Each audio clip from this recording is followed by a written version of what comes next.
Cake mo, sagot ko.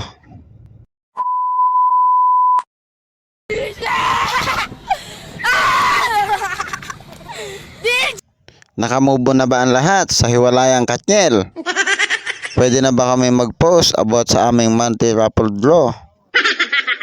Ito na nga pala yung ating cake for November celebrant. Every month ay meron tayong raffle for free cake na open sa lahat ng ating mga followers. One lucky follower ang mananalo ng isang customized cake. Dalawa na mananalo ng 50 pieces na puto for the month of November. Ang nanalo sa ating customized cake ay si Charissa Capidos. Itong cake ay para sa birthday ng kanyang anak. Jurassic Team yung request na design niya. May kasama din itong 12 pieces cupcakes. Ito na yung nanalo sa 50 pieces na puto. As consolation prize, Yolanda Bulan. Yung isang nanalo from Bulacan, si Jenny Donato. Sinenda lang namin sa GCash. At ayan na, dineliver na namin yung cake.